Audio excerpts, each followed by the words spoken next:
Rencontre avec Christian Abégan, chef cuisinier d'origine camerounaise qui s'est imposé en près de 35 ans de carrière comme un véritable ambassadeur de la gastronomie africaine. Il est également l'auteur du livre Le patrimoine culinaire africain, publié aux éditions Michel Lafon.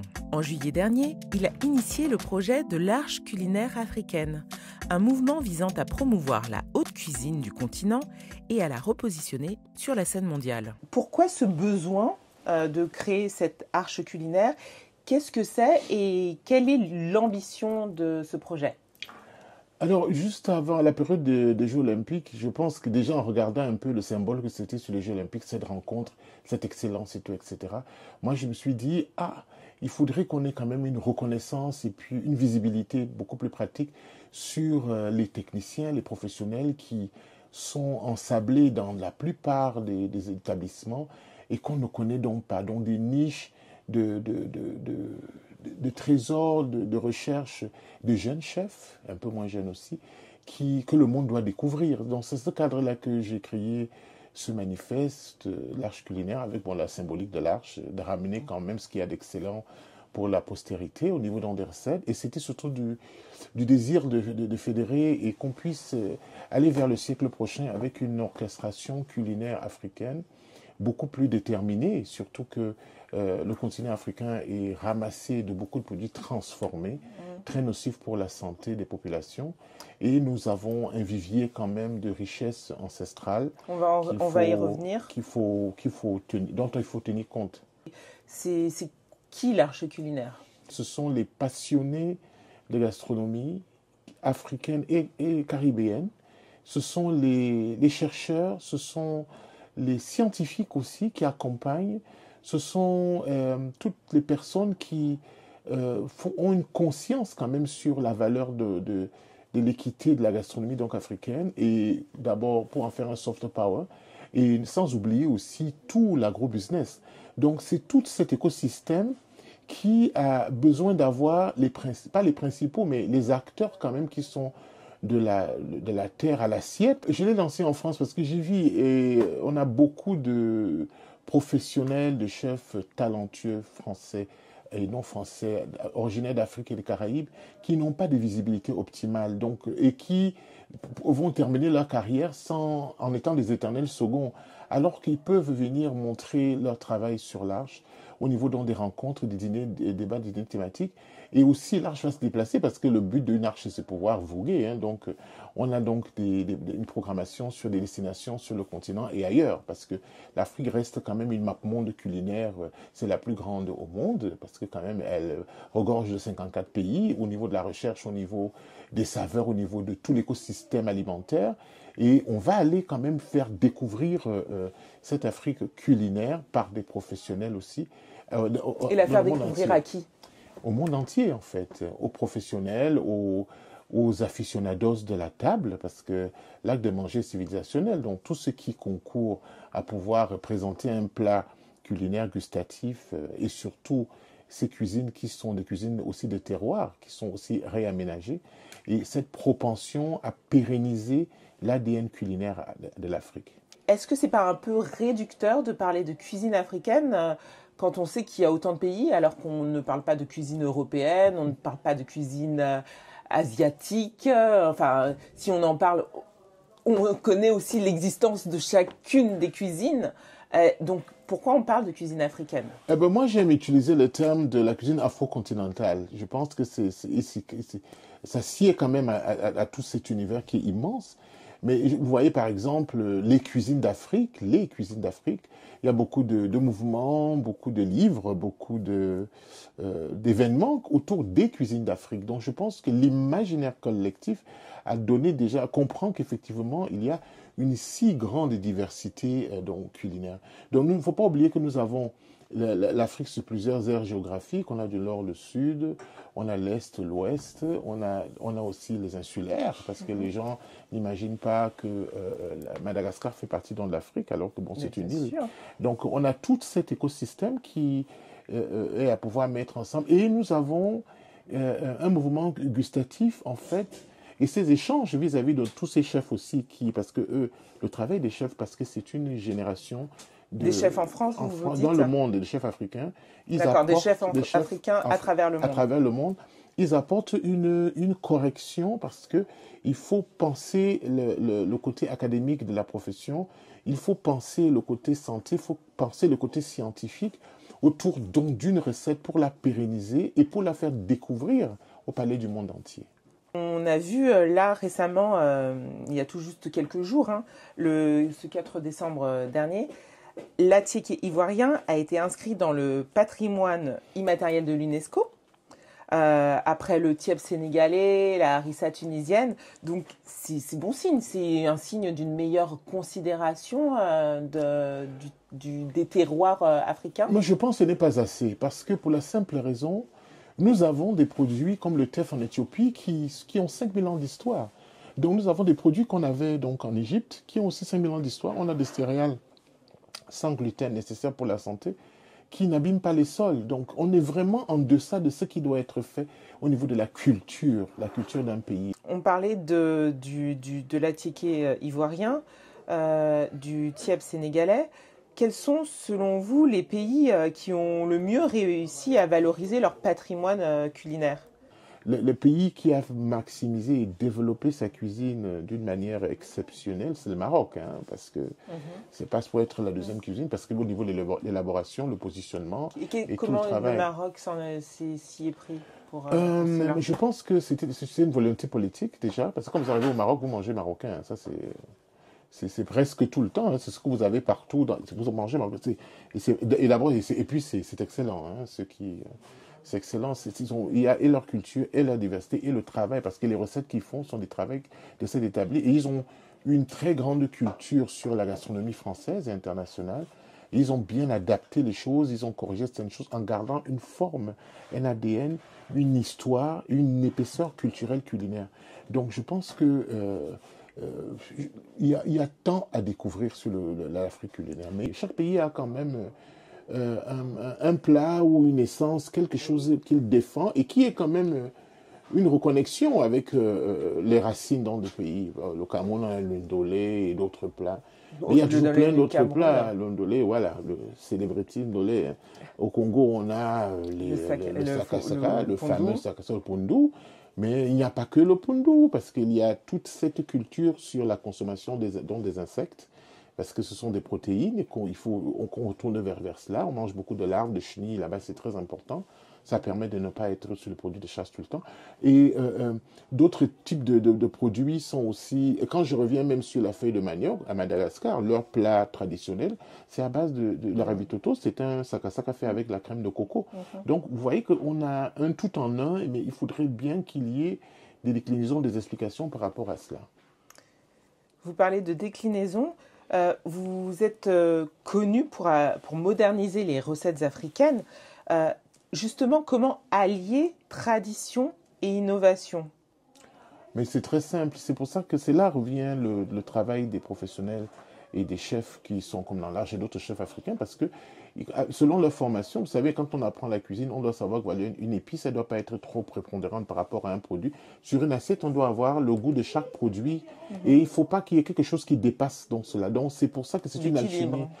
Voilà, c'est une question d'équilibre. Et les chefs savent donc le faire. Cet équilibre, on le travaille, mais surtout en gardant dans l'ADN, parce qu'il ne faut pas non plus se dire on modernise en mettant du sucre dans la feuille de manioc et on va se dire que c'est une écriture. Non. Il y a un cadre à respecter, il y a des produits qu'on ne peut pas mélanger ensemble sous prétexte qu'on veut faire ce qu'on appelle la fusion. Je ne sais pas qu'est-ce que ça veut dire celle-là. Et quel est le problème de la fusion? En quoi c'est un problème? La fusion perd une forme d'identité. Quand on fusionne, c'est pour aller où en fait? C'est pour aller où? C'est pour quel véhicule? Parce qu'on a une cuisine du terroir, on a une cuisine inventive. Parce que quand vous martelez un cadre de fusion, on perd. On perd une culturalité, on perd un ADN, on perd quelque chose de spécifique, surtout dans le domaine culinaire. Et c'est souvent, quand vous avez consommé un plat à base de fusion, le lendemain, vous ne vous en souvenez pas. Faites l'expérience. Mais si vous mangez un vrai plat de pundu, mais au lieu d'avoir mis des poissons et tout, etc., eh bien, on vous a mis des homards grillés dedans, vous allez vous souvenir de ce que vous avez mangé. Et ça ne sera pas de la fusion. Vous n'appellerez pas ça de la fusion. C'est l'élévation d'une cuisine, c'est la haute gastronomie africaine, ce que je défends depuis une trentaine d'années, 35 ans maintenant. Vous défendez cette haute gastronomie, cette haute cuisine, comme vous dites, mais et comment l'arche culinaire africaine va jouer un rôle là-dedans? L'arche culinaire accompagne, les codifications sont faites depuis, et puis chaque chef formé, et Dieu seul sait, il y en a, sur tout le continent et ailleurs, chaque chef codifie à sa manière. Il s'est dit, voilà ce qu'il peut faire. Mais comme j'ai l'habitude d'expliquer, c'est que faire un plat traditionnel avec... si on veut aller sur l'essor d'une gastronomie et de faire une élévation culinaire sur une tendance, sur un plat, sur un terroir, il faut vraiment qu'on ait un cadre pour pouvoir donc l'amener vers la capacité et garder, moi dans la création, la créativité que j'ai pu avoir, que j'ai depuis plusieurs années. J'ai toujours une grand-mère dans mon esprit qui est aveugle, à qui je fais goûter généralement tous mes plats. Et que généralement, elle doit me dire si elle reconnaît quelque chose là-dedans. Mais si elle ne reconnaît rien, c'est que je ne suis pas dans une écriture. Je suis dans quelque chose qui fusionne et puis on perd. Ça s'appelle l'ADN culinaire. Donc, et c'est ça qui est très important parce que chaque pays a des éléments d'ADN, a des recettes d'ADN et on peut faire élever ces recettes en apportant donc une correction, une formation pour pouvoir donc après sacraliser la chose la plus importante, le goût. Mais ça veut dire que l'arche culinaire africaine sera garante de ce goût? Oui, effectivement, elle est garante parce que les professionnels travaillent avec les personnes qui font la cuisine du terroir. Par exemple, quand moi je vais à Dakar ou dans un pays d'Afrique, je suis dans les marchés, je discute avec les mamans, voilà. Quand les femmes, elles cuisinent d'une manière traditionnelle, et j'apporte des fois même la conscience de la rectitude, parce qu'il y a certains plats, je dis, mais non, là, c'est un oléagineux, vous n'avez pas besoin de rajouter de l'huile, c'est mauvais pour la santé, donc, etc.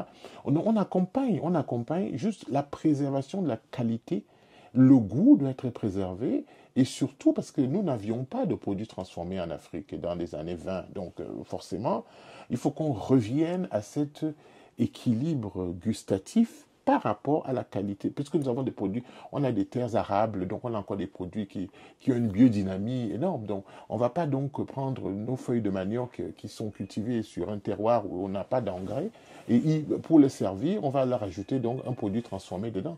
On n'est plus dans une écriture, donc forcément, et au fil des temps, on risque de trouver des morceaux de sucre dans le sakasaka. Il faut qu'on fasse attention par rapport à ça. Ah oui. Donc, oui, c'est choquant. Oui, ça va nous arriver si on ne regarde pas. Il faut vraiment un cadre.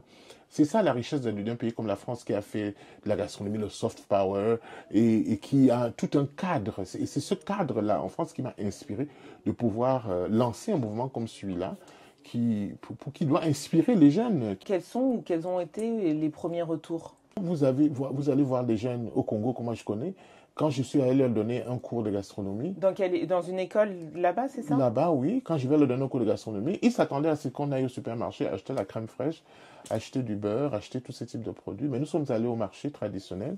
Nous avons acheté la patate douce, nous avons acheté du manioc. On a fait une salade avec du manioc et du poisson fumé. On a fait, même jusqu'au dessert, c'est l'ingénierie.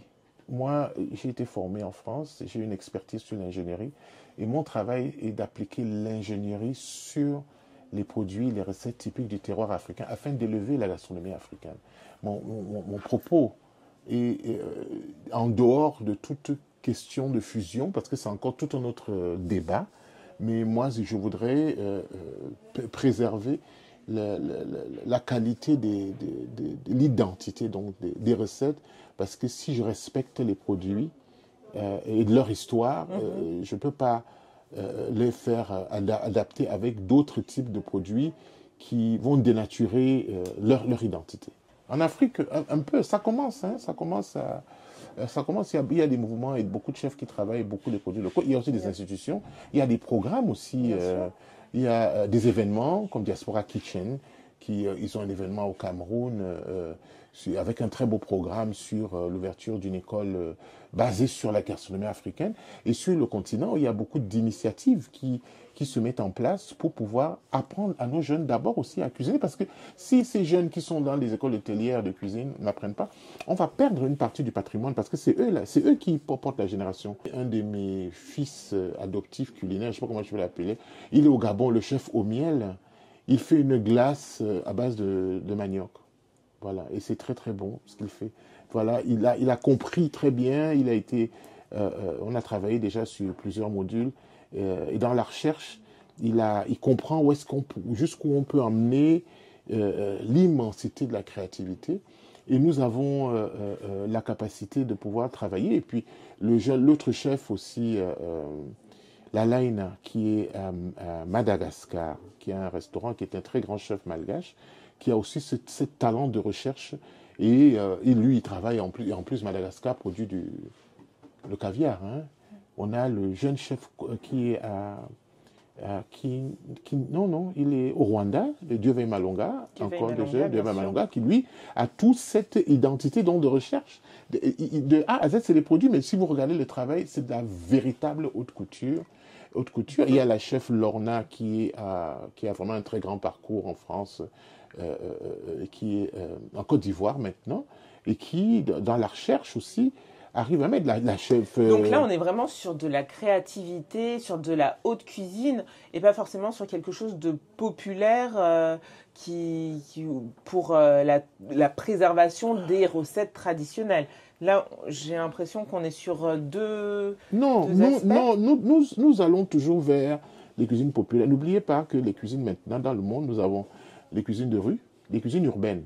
Parce que l'urbanité a créé donc un mouvement culinaire qu'on n'arrive même souvent pas à définir. Ce qu'on appelle street food, quand on est à Douala, c'est une maman qui fait son dolé là et on le mange dans la rue. Voilà. On a donc des cuisines urbaines, on a des cuisines traditionnelles, qu'on va dire populaires, on a des cuisines donc de gastronomie. Donc, tout cet univers est essentiel pour la valorisation de la culture culinaire africaine, à mon avis. On sait que la cuisine africaine a beaucoup de choses à offrir au monde.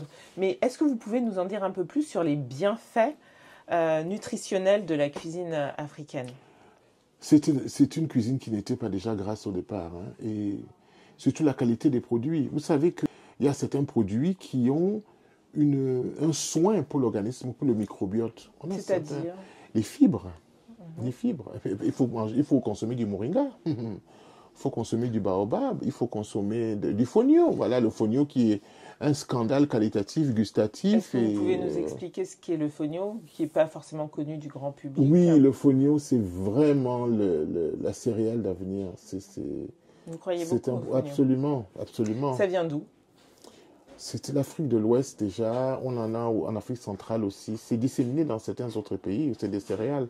Voilà un produit... Comme le mil aussi ? Oui, millet. Mais le fonio, voilà un produit qui pousse avec très peu d'eau. On peut avoir plus de récoltes et qui a un fort taux nutritif, qui est extrêmement digeste, qui est sans gluten. Donc, voilà un produit dont on peut faire une farine panifiable pour faire du pain et toutes sortes de produits.